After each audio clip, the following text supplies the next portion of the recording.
Hanover, home of Dartmouth College and beloved by generations of Dartmouth men. In the mountains of New Hampshire, on the shore of the Connecticut River, Hanover lies surrounded by a serenely handsome countryside. For its size, Hanover is about the most productive town in the United States. It turns out a product known the world over, the Dartmouth man. Here among the green-covered hills of New Hampshire, under blue New England skies, Dartmouth College imports boys and exports men. The pre-war atmosphere at Dartmouth was pleasant, stimulating, and beyond imitation. Life in Hanover revolved around the college and its students, who sought and found here a modern education and an eternal happiness. Their primary objective was higher education. They came to Dartmouth determined to study and to study hard, to prepare for a fuller life, and to profit from the privilege of 4 years in a college of liberal arts. Moreover, Dartmouth's location as a natural wonderland affords that outdoor recreation which is so much a part of the complete college life here. Each June found another graduating class assembled at the Bema, and the following autumn Dartmouth was renewed by other American youth ready to supplant those who had parted after breaking their pipes of peace at the traditionally famous Old Pine. Athletics, too, figured largely in the lives of the men. Football, basketball, baseball, hockey, skiing, golf, tennis, and all other sports. Important also were the many non-athletic activities which afforded the Dartmouth man his social life and entertainment. Each winter brought the nationally renowned Winter Carnival, commanding countrywide participation and providing an example followed by countless other institutions. It is little wonder, then, that years ago Franklin McDuffie wrote the lines, "Dartmouth, there is no music for our singing, no words to bear the burden of our praise," and that Richard Hovey wrote songs immortal to Dartmouth men. Pearl Harbor screamed through radio speakers. The world was shocked and stunned. The country was plunged into a maelstrom of turbulent confusion and readjustment. Dartmouth, too, immediately went about the process of readjustment, and in short time became a virtual training ship for sailors, marines, and naval officers. Suddenly, the tiny village of Hanover was almost devoid of civilians, and in their stead were hundreds of servicemen. The Navy named Dartmouth for the location of its largest unit in the Navy College training program. 2,000 trainees of college caliber followed an exacting program of studies, often taking the equivalent of 6 or 7 courses rather than the usual 5 each term. Under the accelerated program, classes went right through the year, summer and winter, and the Dartmouth faculty earned their award of merit too, with the heavy teaching load they carried for the Navy. Physical training was an important part of the Navy program, and every graduating officer left Hanover in prime physical condition. They built their bodies to be strong and agile and enduring. They toiled over the famous obstacle course which wound its strenuous way up and down velvet rocks. Every moment of the day and night counted for these prospective Navy and Marine officers, because they were preparing for the grim leadership of men in battle, far from quiet Hanover Plain. Victory in Europe. 4 long, tedious years. Such was the atmosphere enveloping peacetime Dartmouth. Then suddenly the country was thrust into chaos. The horrifying news swept away into time. And at last the world saw peace in Europe. Like the rest of the world, Dartmouth rejoiced. And also, like millions of others throughout all lands, Dartmouth prayed and gave thanks. Then less than 4 months later came the headlines, "Victory in the Far East."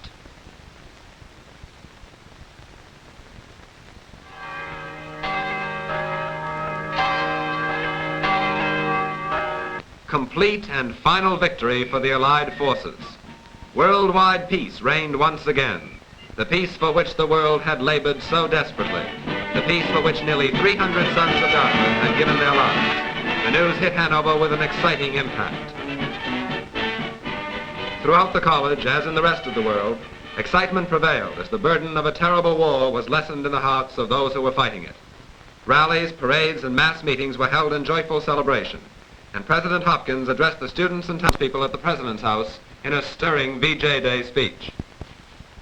President Ernest Martin Hopkins earned the undying respect and affection of all Dartmouth men during his 29 years of distinguished leadership of the college. At the war's end, he retired to the position of President Emeritus. He could look back over decades of tremendous growth and strengthening of the institution which he loved and served for a lifetime. and he could look forward to less strenuous days in the North Country, where the granite of New Hampshire will keep a record of his fame. A new auditorium and social building, to be called the Hopkins Center, will be built by the men and friends of Dartmouth in tribute to their great president. Following President Emeritus Hopkins in the Wheelock succession is John Sloan Dickey of the class of 1929, whose administration began November 1st, 1945. He came to Dartmouth from the State Department in Washington, where he held positions of high responsibility in the leadership of this country in international relations. He brings to Dartmouth a strong and experienced awareness of the urgent importance of emphasizing the great issues of the world in the education of college students. And he brings to Dartmouth broad abilities for guiding its destinies in the future.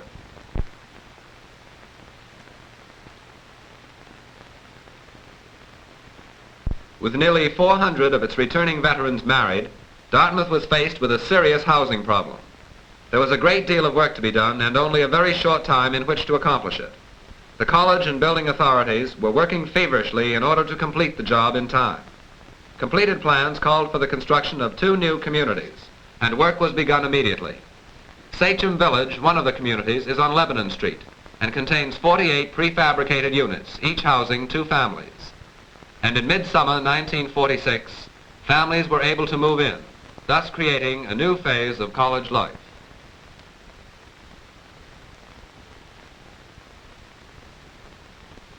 On the other end of campus, behind the Thayer School of Engineering, Wigwam Circle sprang up. The land suddenly became alive as workmen hurried to erect quarters for student veterans, their wives and children. Here at Wigwam Circle there are 200 units in all, including several 2-story buildings built after the pattern of military guest houses. Both communities are strategically located and serve their purpose well.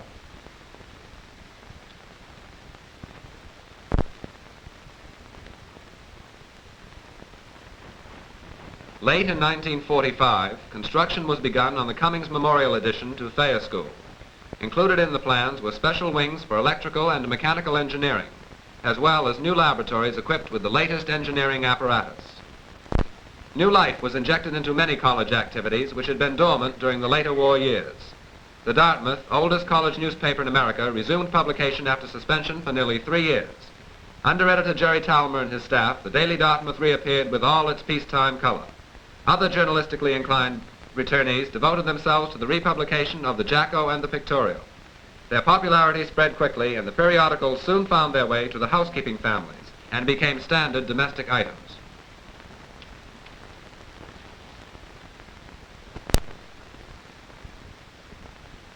One of the more unique post-war innovations was the establishment of the Dartmouth Airways. Organized, owned, and operated by Dartmouth graduates, this new airline runs regularly scheduled flights to the major cities of the East. Dartmouth Airways, though still in its childhood, has made an excellent beginning and is now a feature of Dartmouth life, providing rapid transportation from the excellent new airport in nearby West Lebanon. Thus, Dartmouth is brought even closer to the metropolitan centers of the United States.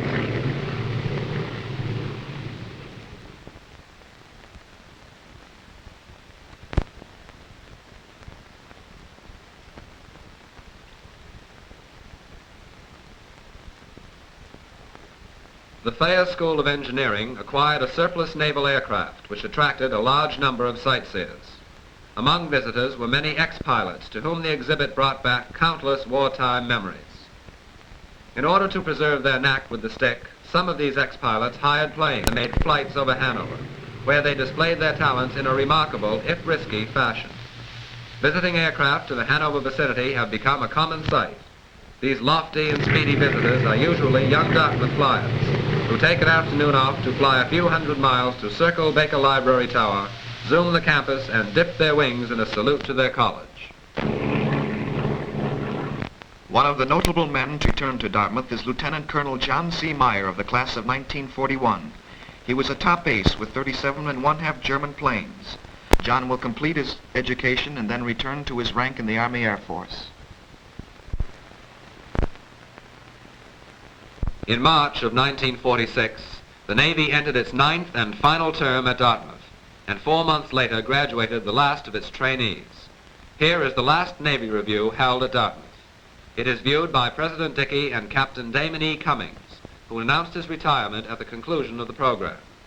Captain Cummings came to Hanover in October of 1943 to command the largest V-12 training unit in the country. Under his guidance and through the joint administration of the Navy and College, a harmonious and effective regime marked the war years at Dartmouth. Operating on a civilian inactive duty basis, the Navy continues now at Dartmouth with a unit of NROTC, the Naval Officers Reserve Training Corps. Dartmouth's 177th year ended with a graduation ceremony which included seniors from every class from 1940 through 1948. For the first time since 1942, the exercises were held with all the old traditional ritual and color. Leonard D. White, class of 1914, and Paul G. Hoffman received honorary degrees at the commencement exercises. Others were Basil O'Connor, chairman of the American Red Cross, Leslie T. Biffle, Secretary of the Senate, Harold E. Stassen, former governor of Minnesota, Lester B. Granger of the National Urban League, Thomas N. Streeter, lawyer and world-famous bibliographer, and Warren R. Austin, delegate to the United Nations Security Council. For the first time in many years, Hanover was again able to serve as host to the classes wishing to hold reunions in the old pre-war style. Beginning late in June 1946, 5 successive weekends were devoted to reunions, and during this time, 40 classes made the pilgrimage to Hanover. Each weekend saw between 12 and 1,500 alumni and their families returning to the campus. The major events of each reunion weekend included a reception given by President and Mrs. Dickey, followed by an alumni dance. Scheduled too were weekly meetings of the General Alumni Association. Also among the highlights featured in the reunions were performances by the Dartmouth players of their perennially popular melodrama, Love Rides the Rails. Individual class programs were molded around these major events and included banquets at Thayer Hall and the Hanover Inn, and barbecues staged by the Outing Club. Golf, tennis, picnics, softball, singing in tent headquarters, and many other activities added to the gaiety of festivities. Despite shortages of food, manpower, and living accommodations, the alumni and their families renewed friendships in peacetime style and pronounced the project a tremendous success. They say that once a Dartmouth man, always a Dartmouth man, and proof of this is given by the lifelong devotion of our alumni to their college.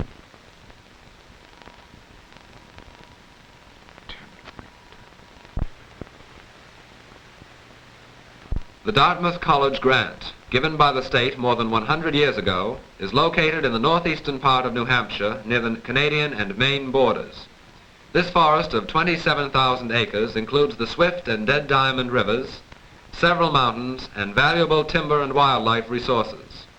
Dartmouth is fortunate this year to have a complete survey of one of its finest assets made by the Charles Lathrop Pack Forestry Foundation of Washington.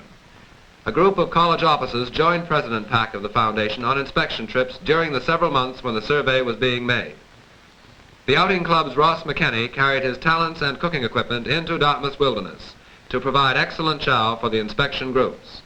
Among the officials present was Sidney Haywood, Secretary of the college. Skilled rangers from the National Forest Service conducted field studies to determine the present condition and estimated future growth of the vast timber area. The Pack Foundation will recommend to Dartmouth's Board of Trustees a permanent plan of management of the forest to ensure maximum productivity of both softwood and hardwood in the future, and to protect the area against ravages of fire or insects, and to establish controls for recreational use of the college grant by Dartmouth men whose hobbies are hunting, fishing, and outdoor life. Other attending college officials were Mr. McLean of the Board of Trustees with Mrs. McLean.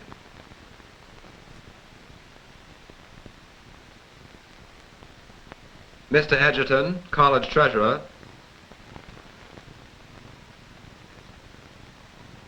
and President Dickey.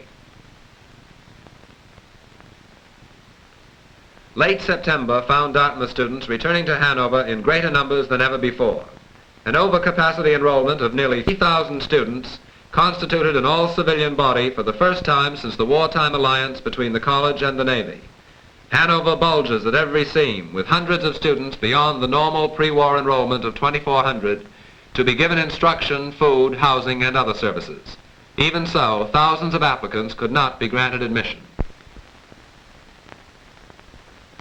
Another time-mellowed tradition was revived when the annual September freshman trip to Mount Moosilauke was again sponsored by the Dartmouth Outing Club. 40 members of the newest class of 1950, accompanied by 15 cabin and trail members as leaders, went by truck to the ravine camp at the foot of Moosilauke, Dartmouth's mountain. From that point, they climbed the stately peak through the steep Beaverbrook Trail and the newly cut Gorgebrook Trail.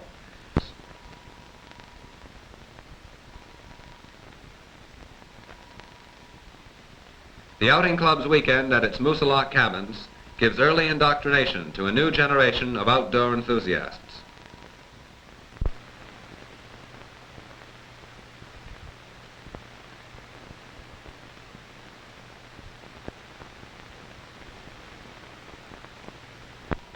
Without doubt, one of the most stimulating features of each fall term is the football season. Probably no one other element causes such prolonged excitement. Dartmouth's first football game of 1946 was played with Holy Cross, and Dartmouth emerged the victor by a score of 3-0. Here we are at Dartmouth's second football game of the 1946 season, and here comes the orange and blue team onto the field. It is said they come to Hanover for a breather, but the green and white have a different idea. On the next play, the ball is lateral to Frank O'Brien, who dives through right tackle for a TD. George Pulliam, with Sayers holding, kicks for the extra point, and the kick is good. Downey chalks up its second consecutive. And so, with the weary warriors and their chaotic problems having passed on, Dartmouth has slowly but steadily reconverted to a normal peacetime life. Once more, it is the home of thousands who would seek out knowledge. The thousands who would see Dartmouth play its inevitable and all-important role in the future welfare of a growing nation.